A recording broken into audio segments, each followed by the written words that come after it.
में अगर आप अपनी जिंदगी में सफल होना चाहते हैं और एक समझदार व्यक्ति बनना चाहते हैं तो इस चैनल को प्लीज सब्सक्राइब करें, जिससे आपको भगवान से जुड़ी हुई सभी बातों का ज्ञान कराया जाएगा। तो इस वीडियो में हम बात करेंगे दोस्तों, साल 2026 में निर्जला एकादशी कब है, निर्जला एकादशी व्रत और पूजा का शुभ मुहूर्त क्या है, एवं इस महा एकादशी पर दान पुण्य करने का शुभ मुहूर्त क्या है, पानी का घड़ा कब दान करें, पंखा हाथ का दान करें या बांस का या कपड़े का दान करें, खरबूजा और आम कब दान करें, झाड़ू कब खरीदें और व्रत का पारण कब करें, ये सारी जानकारी आज के इस वीडियो में बताऊंगा। तो इस वीडियो को अपने सुनहरे जीवन को बेहतर बनाने के लिए, चमकाने के लिए इस वीडियो को पूरा जरूर देखना। आज मैं भगवान विष्णु की सौगंध खाता हूं, अगर आप धनवान ना बन जाएं और आपके जीवन की सारी कंगाली और बीमारियां दूर ना हो जाएं, तो मुझे बताना, आपकी खाली झोली खुशियों से भर जाएगी। भगवान विष्णु और माता लक्ष्मी आपके जीवन में ऐसा परिवर्तन लाएंगे जो आपको जिंदगी भर याद दिलाएगा कि ऐसी निर्जला एकादशी सभी के जीवन में आ जाए। एकादशी पर अगर यह एक चीज आपने दान कर दी या घर ले आए तो दुनिया की कोई भी महाशक्ति, दुनिया की कोई भी ताकत आपके भाग्य को बदलने से रोक नहीं पाएगी, करोड़पति होने से रोक नहीं पाएगी। सच्चे हृदय से पूरा वीडियो जरूर देखना और महायोग टीवी चैनल को सब्सक्राइब जरूर करना, एक लाइक जरूर करना, कमेंट बॉक्स में अपनी राशि भी डाल दीजिएगा। यदि आपकी राशि के अनुसार हमारे पास कोई उपाय होगा तो वह आकर हम आपके कमेंट के रिप्लाई में बता देंगे। दोस्तों, हर साल ज्येष्ठ माह के शुक्ल पक्ष की एकादशी तिथि को निर्जला एकादशी मनाया जाता है। पंचांग के अनुसार इस साल 24 जून 2026 को निर्जला एकादशी का महाव्रत रखा जाएगा और इसका पारण अगले दिन यानी 25 जून 2026 को किया जाएगा। निर्जला एकादशी पर भगवान विष्णु की पूजा का शुभ मुहूर्त सुबह 24 से शुरू होगा, जो कि सुबह 8 से 5 तक रहेगा। इसके बाद दोपहर का शुभ मुहूर्त दोपहर 12:20 से शुरू होगा, जो कि दोपहर 2 बजे तक रहेगा। जो लोग मुहूर्त पर पूजा और दान पुण्य करते हैं उनके जीवन में भगवान विष्णु साक्षात उनके घर में माता लक्ष्मी सहित आगमन करते हैं, और यह आगमन ऐसा होता है कि उनके हाथों में कलश से भरा धन होता है, सोने चांदी के सिक्के होते हैं, और घर की सुख समृद्धि बढ़ाने के लिए तथा बीमारियों को भगाने के लिए उनके कलश में यह सभी सामग्री मौजूद होती है।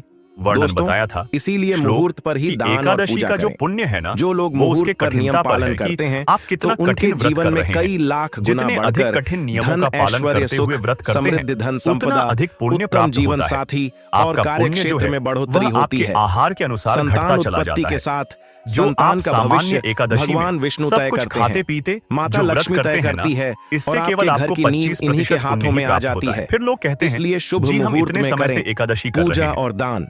दोस्तों, अब आइए जानते हैं कि निर्जला एकादशी के दिन हमें कौन कौन सी वस्तुएं दान करना चाहिए और किन नियमों का पालन करना चाहिए। यह जानकारी बताने से पहले सच्चे दिल से भगवान विष्णु के लिए एक लाइक जरूर करें, क्योंकि यह दिन भगवान नारायण को समर्पित है, माता लक्ष्मी को समर्पित है। दोस्तों, साल भर में आने वाली सभी 24 एकादशियों में निर्जला एकादशी का त्योहार सबसे बड़ा और सबसे पौराणिक मान्यता के अनुसार इस एकादशी की तिथि पर जो व्यक्ति बिना जल ग्रहण किए व्रत रखता है उसे साल की सभी एकादशियों का फल एक साथ मिल जाता है। भगवान विष्णु को सृष्टि के पालनहार के रूप में पूजा जाता है। निर्जला एकादशी के दिन भगवान विष्णु की पूजा करने से जीवन में सुख, समृद्धि, ऐश्वर्य और अच्छी सेहत का आशीर्वाद प्राप्त होता है। साथ ही इस दिन दान करना भी बहुत शुभ माना जाता है। निर्जला एकादशी के दिन हर तरह के शुभ कार्य प्रारंभ किए जा सकते हैं। इस दिन विशेष रूप से मिट्टी का घड़ा, हाथ का पंखा और मौसमी फल आदि दान किए जाते हैं। एकादशी के दिन इस प्रकार की विशेष चीज दान करने पर मां लक्ष्मी जी का आशीर्वाद मिलता है। ऐसी मान्यता है कि निर्जला एकादशी के दिन हम जिस भी वस्तु का दान करके लाते हैं या दान करते हैं उसमें 13 गुना की वृद्धि होती है। इसलिए आपको ध्यान रखना है कि कोई भी ऐसी गलती ना करें, ऐसी वस्तु दान में ना दें जिससे कि अशुभता आ जाए। ये चीजें कौन सी हैं? खासकर मैं आज की वीडियो में आपको बताऊंगा कि आपको इन 13 विशेष चीजों में से आपको कुछ ना कुछ वस्तुएं दान करनी ही चाहिए या घर लानी चाहिए। अगर आप सभी 13 वस्तु ना कर पाएं तो इनमें से जो भी आपका सामर्थ्य है वह वस्तु आप घर पर ला सकते हैं या दान कर सकते हैं। निर्जला एकादशी के दिन मां लक्ष्मी जी और विष्णु भगवान की पूजा करने से घर हमेशा धन धान्य सुख सुविधा और वैभव से भरा रहता है। दोस्तों, इस दिन जो लोग सोने चांदी से बने हुए आभूषण या सोना चांदी ना खरीद पाए, उन्हें भी ऐसी कुछ चीज अवश्य ही दान करनी चाहिए। सबसे पहली वस्तु है पानी से भरा मिट्टी का घड़ा यानी कलश। निर्जला एकादशी के दिन नया मिट्टी का घड़ा दान करना बहुत शुभ माना जाता है, विशेष रूप से लाभकारी माना जाता है। इस घड़े को साक्षात वरुण देव और भगवान विष्णु का आशीर्वाद प्रतीक माना जाता है। इस दिन जो व्यक्ति अपने घर में नया घड़ा लाकर उसमें पानी भरकर दान करता है, उसके पितृ तृप्त हो जाते हैं और उसके घर से हमेशा के लिए कंगाली दूर हो जाती है। आप किसी और दिन सामान्य दान करें, लेकिन इस दिन मिट्टी के घड़े का दान कभी मत भूलना, नहीं तो भगवान विष्णु उल्टे पांव वापस हो जाएंगे। देखिए, इस दिन भीषण गर्मी रहती है और जब आप किसी प्यासे के लिए पानी के घड़े का दान करते हैं तो भगवान विष्णु और माता लक्ष्मी आपके जीवन को खुशियों से भर देते हैं। ऐसा माना जाता है कि पानी के घड़े के ऊपर खरबूजा या चीनी रखकर दान करने से घर की सारी नकारात्मक ऊर्जा दूर हो जाती है और घर में सुख समृद्धि का वास हो जाता है। दोस्तों, अगर हो सके, सामर्थ्य हो तो निर्जला एकादशी के दिन एक घड़े का गुप्त दान करना चाहिए। इसे आप मंदिर में चुपचाप रखा आएं, वहां पर आपको रख देना चाहिए। मंदिर में घड़ा रखा आने से माता लक्ष्मी बड़ी प्रसन्न होती है, बहुत खुश होती है। जो मंदिर में साफ सफाई और पानी की व्यवस्था के लिए दान करता है, उसका घर समस्त बीमारियों से दूर रहता है। घर में माता लक्ष्मी का आगमन होता है। दोस्तों, दूसरी वस्तु है हाथ का पंखा। निर्जला एकादशी के दिन आप कुछ दान करें या ना आए, हाथ का पंखा तो हर कोई ला सकता है और दान कर सकता है। बांस का या कपड़े का पंखा लाकर इस दिन दान करने से कहा जाता है कि घर में आपका जो भी धन है, जो भी आए हैं, उसमें बरकत होने लगती है। अगर आए दिन धन अनावश्यक रूप से खर्च होते हो तो उसमें भी रोक लग जाती है। देखिए, मैं भगवान विष्णु की सौगंध खाता हूं, अगर मात्र एक पंखा दान करते समय जब आप उसे मंदिर में देकर आएं तो उसमें एक सिक्का जरूर रख देना। पंखे के साथ जब आप एक सिक्का दान करते हैं तो साक्षात भगवान विष्णु अपने दोनों हाथों में कलश लेकर तथा माता लक्ष्मी को साथ लेकर आपके घर में प्रवेश करेंगे। यह शास्त्रों में प्रमाणित उपाय हम आपको बता रहे, यह कभी खाली नहीं जाता। दोस्तों, इस दिन खरबूजा और आम भी खरीद कर लाना चाहिए और दान करना चाहिए। फल, अगर आप मीठे और पके हुए लाते हैं तो और भी शुभ है। आजकल मौसमी फलों का दान महादान माना गया है, तो आप जो भी फल आपको मिल पाता हो वह फल आप इस दिन घर पर लेकर आएं और जरूरतमंदों में बांट दें। निर्जला एकादशी से लेकर अगले दिन द्वादशी तक आप भगवान विष्णु को खरबूजे का भोग लगाएं। ऐसा करने से दरिद्रता दूर हो जाती है और घर से नकारात्मक ऊर्जा भी दूर हो जाती है। लाजमी है, जब दरिद्रता घर से दूर भाग जाएगी तो भगवान विष्णु और माता लक्ष्मी का आगमन अवश्य होगा। दोस्तों, चौथी वस्तु जो आपको घर पर लानी चाहिए या दान करनी चाहिए वह है गोपी चंदन या पीले फूल। जिस घर में विष्णु जी की पूजा में गोपी चंदन का प्रयोग होता है, वहां सुख, सौभाग्य और समृद्धि की वृद्धि होती है।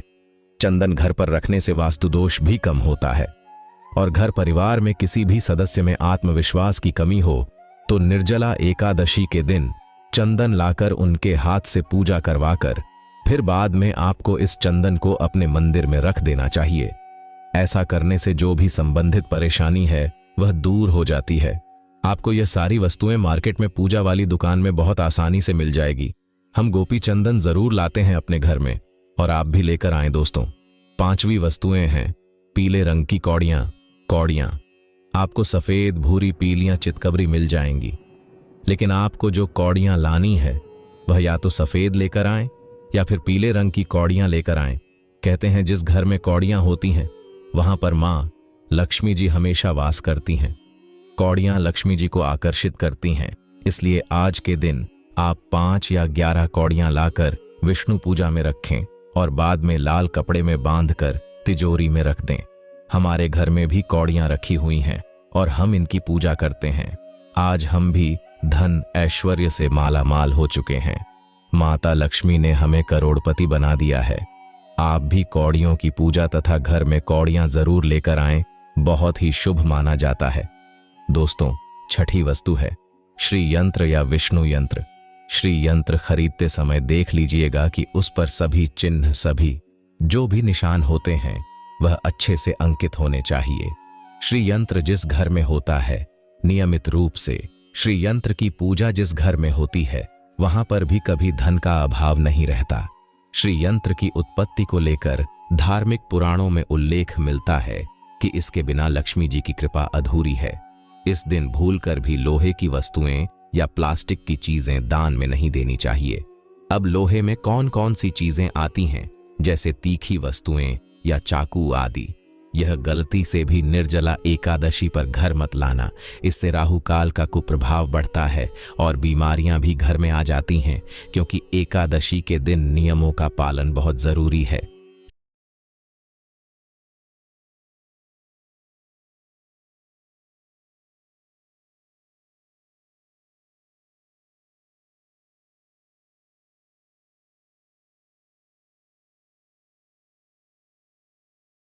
शनि महाराज भी क्रोधित हो जाते हैं।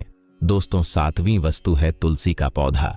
अगर आप निर्जला एकादशी के दिन तुलसी के पौधे को घर पर लाते हैं और फिर उसकी विधि विधान से पूजा करते हैं, या भगवान विष्णु की पूजा में तुलसी दल अर्पित करते हैं, तो उससे भी आपके घर में कभी परेशानी नहीं आती।